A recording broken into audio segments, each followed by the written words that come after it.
ફરી આવી રહ્યો છે વાતાવરણમાં પલટો। હવામાન નિષ્ણાંત અંબાલાલ પટેલે આગાહી કરી છે। ઉત્તરીય પ્રદેશોમાં આંધી વંટોળનો પ્રકોપ રહેશે। 8 મેએ ગુજરાતના વાતાવરણમાં પલટો આવશે। ગાજવીજ તેજ પવન સાથે વરસાદ પડી શકે છે। ઉત્તર ગુજરાતના ભાગોમાં કડાકા ભડાકા સાથે વરસાદ થશે। 8 મે બાદ અમદાવાદના વાતાવરણમાં પણ પલટો આવશે। ઉત્તર અને પશ્ચિમ સૌરાષ્ટ્રમાં પણ આવશે હવામાનમાં પલટો। હવામાનમાં મોટો ફેરફાર થવા જઈ રહ્યો છે, જેમાં દેશના ઉત્તરીય પર્વતીય પ્રદેશ અને ઉત્તર ભારતમાં ભારે આંધી વંટોળ સાથે વરસાદ થવાની શક્યતા રહેશે।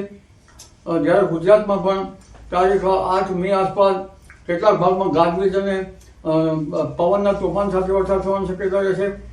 જેમાં ઉત્તર ગુજરાતના ભાગોમાં જરા ગાજવીજના તોફાન વધુ થવાની શક્યતા રહેશે અને ત્યાં પણ વરસાદ થવાની શક્યતા રહેશે। આ ઉપરાંત અમદાવાદ, ગાંધીનગર, વડોદરાનું હવામાન પણ પલટાશે। આ ઉપરાંત ઉત્તર સૌરાષ્ટ્રના ભાગો, સૌરાષ્ટ્રના કેટલાક ભાગો, પશ્ચિમ સૌરાષ્ટ્રના કેટલાક ભાગો પણ હવામાન પલટાશે।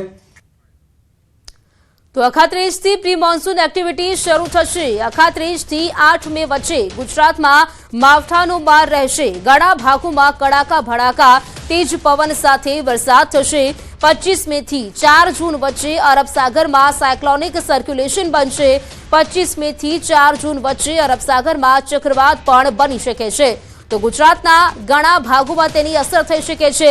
કચ્છ અને સૌરાષ્ટ્રના ઘણા ભાગોમાં અસર થઈ શકે છે। 10 મે બાદ અરબ સાગરમાં ફરી હલચલ રહેશે। લગભગ 38 થી 8 મે વચ્ચે આંધી વંટોળ અને ગાજવીજ સાથે રાજ્યના ભિન્ન ભિન્ન ભાગમાં વરસાદ થવાની શક્યતા રહેશે। જો કે તે બાદ પણ આ ગતિવિધિ ચાલુ રહેશે। તારીખ 25 મે થી 4 જૂન વચ્ચે અરબ સાગરમાં એક સાયક્લોનિક સર્ક્યુલેશન બનવાની શક્યતા રહેશે। કદાચ ચક્રવાત પણ બની શકે, જેની અસર પણ લગભગ પાકિસ્તાનના ભાગોમાં જાય તો સૌરાષ્ટ્રના કેટલાક ભાગોમાં અને કચ્છના ભાગમાં વરસાદ થઈ શકે। ગુજરાતના કેટલાક ભાગમાં વરસાદ થઈ શકવાની શક્યતા રહેશે। અરબ સાગરમાં પણ 10મી મે બાદ કંઈક હલચલ અને વાવાઝોડા બનવાની પ્રક્રિયા રહેશે, પરંતુ ખાસ કરીને આ સિસ્ટમ આંદામાન નિકોબાર ટાપુ પર થવાની શક્યતા છે। હવે ધીરે ધીરે ઉષ્ણકટિબંધીય ચક્રવાતો બની રહ્યા છે। અખાત્રીજથી 9 મે આસપાસ ફરી પલટો આવશે। પ્રી મોન્સૂન એક્ટિવિટી શરૂ થઈ જશે। હવે ધીરે ધીરે ટ્રોપિકલ સ્ટોર્મ બની રહ્યા છે અને આ અખાત્રીજથી લગભગ 8-9 મે આસપાસ હવામાનમાં પલટો આવી રહ્યો છે। એટલે કેટલાક ભાગમાં પ્રી મોન્સૂન એક્ટિવિટી શરૂ થતાં ગાજવીજ સાથે વરસાદ થવાની શક્યતા રહેશે। સાબરકાંઠાના હિંમતનગરની પ્રદેશ કક્ષાએથી નિયુક્ત થયેલી 5 સભ્યોની સમિતિએ મુલાકાત કરી હતી, જેમાં સાબરકાંઠા જિલ્લામાં ચૂંટાયેલા સદસ્યો સહિત પદાધિકારીઓ, કાર્યકરો, આગેવાનો મોટી સંખ્યામાં ઉપસ્થિત રહ્યા હતા।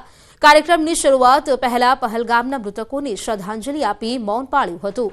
એઆઈસીસીએ નક્કી કરેલી 5 સભ્યોની કમિટીએ સાબરકાંઠા જિલ્લામાં પ્રદેશ કમિટી આગેવાનો, હોદ્દેદારો, પદાધિકારીઓ સાથે બેઠક કરી હતી અને કોંગ્રેસમાં થઈ રહેલા નવસર્જન મામલે પ્રેસ કોન્ફરન્સ કરી હતી। તેમજ કોંગ્રેસી કાર્યકરો અને આગેવાનોએ નક્કી કરેલા જિલ્લા પ્રમુખની જવાબદારી, ભાગીદારી અને જવાબદારી અંગે પણ દરેક મહિને રિપોર્ટ લેવાશે। જો કે યોગ્ય લોકોને મહત્વની जवाबदारियों सौंपवामां आवशे। जब कोई कहता है कि नहीं मुझे हिस्सा चाहिए, मुझे इसमें शामिल कीजिए, तो फिर उसमें परफॉर्मेंस भी उसको देना पड़ेगा। ये नहीं होगा कि आप जिला अध्यक्ष बन गए हैं और 2 साल, 3 साल, 4 साल तक फिर कोई पूछने वाला नहीं है कि जिला अध्यक्ष या उसकी कार्यकारिणी या तालुका अध्यक्ष वो कर क्या रहा है, कोई पूछेगा नहीं। ऐसा नहीं होगा। अब तो हर महीने महीने इसकी समीक्षा होगी और उसके आधार पर जब जरूरत पड़ेगी निर्णय लिए जाएंगे। સાબરકાંઠાના ઈડર માર્કેટ યાર્ડમાં ભરતીમાં કૌભાંડના આક્ષેપ થયા છે। ભરતીમાં 12 ઉમેદવારોને પસંદ કરવામાં આવ્યા હતા, જેમાંના ઉમેદવારો વર્તમાન ડિરેક્ટરોના સંબંધીઓને જ નોકરી આપી હોવાના આક્ષેપ સામે આવ્યા છે, જેને લઈને પૂર્વ ડિરેક્ટર દ્વારા ફરિયાદ કરવામાં આવી હતી। ફરિયાદના આધારે જિલ્લા રજિસ્ટ્રાર દ્વારા પ્રાથમિક તપાસ શરૂ કરવામાં આવી હતી અને કેટલીક વિસંગતતાઓ પ્રથમ નજરે સામે આવી હતી। રાજ્ય રજિસ્ટ્રારને પ્રાથમિક અહેવાલ મોકલવામાં આવતા ભરતી કૌભાંડ વિભાગમાં તપાસનો ધમધમાટ શરૂ થયો છે। પ્રાથમિક તપાસમાં પણ સામે આવ્યું છે કે ભરતી માટેની જાહેરાત પણ ખાનગી રીતે કરવામાં આવી હતી અને ઉમેદવારી કરનારાઓની સંખ્યા પણ ઓછી હતી। 12 જગ્યાઓની ભરતી સામે માત્ર 20 જ ઉમેદવારોની અરજી આવી હોવાને લઈને કૌભાંડના સંકેત સામે આવ્યા હતા।